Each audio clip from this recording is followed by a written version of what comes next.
us a little bit about you. Thank you so much for being here. Well, thank you for inviting me. Well, I guess many people will know me and my family. I'm married to Deborah, almost 40 years this year. Gosh. And proud father to 4 adult children, ranging from the age of almost 37 down to 20.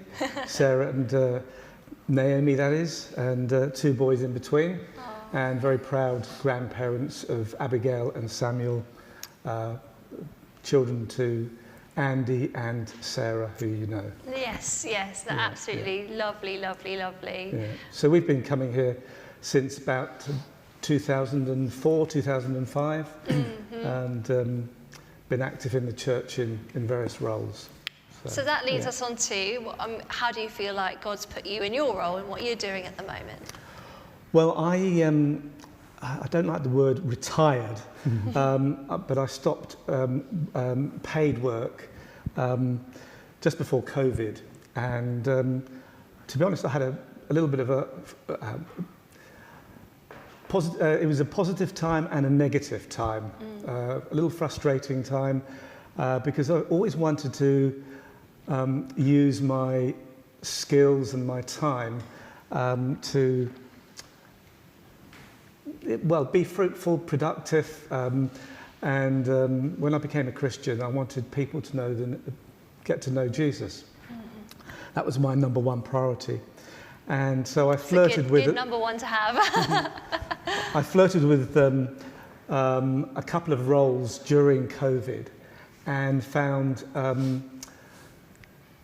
1 or 2 closed doors. Another organisation, which is quite well known, I found it difficult to express my faith within that context, and finally was offered a role with a small charity called Rural Mission Solutions, and I've taken up the ops manager role there. So I'm very familiar with what SP does, having been a school business manager in a previous life, and found that they've had a difficult time during COVID, so I've been able to take advantage of some of the skills that I learned as a school business manager. Gosh, and then transfer them over to a new charity. What does the charity do? Well, Rural Mission Solutions is kind of, does what it says on the tin type of thing. So they've got a heart for rural churches, small churches, village churches. As we all know, they're all kind of declining in numbers and members. And we're trying to encourage smaller churches, probably with fewer than 50 adherents. And often there's only, 10, 15 or 20 in many of these communities, or these fellowships, and we're trying to encourage them to grasp a vision and a mission to reach out to the local community. So that's really what it's all about. Amazing. So you've got a real community heart and seeing those communities grow and thrive. That's and what we want to see, transform. Amazing. What's the recent example of what you've seen God doing in that charity, or what you're doing at the moment? Well, I mean, I think again, RMS, they had a difficult time over COVID, and the CEO, who's been there for a number of years, has lost his wife. So things were going a little bit off track, and so I've just been able to use those skills to put together some of the basic things that were required for the charity to operate or function correctly.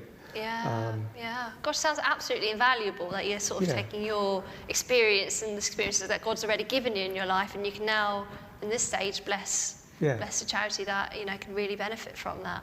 Must be really satisfying as well to sort of see things put into place, and but nerve-wracking at the same time, I'm sure.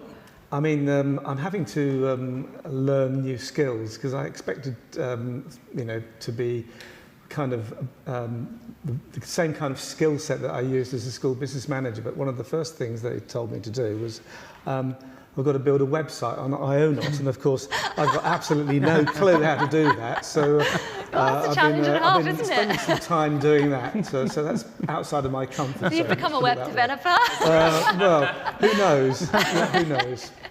Oh, fantastic. Absolutely.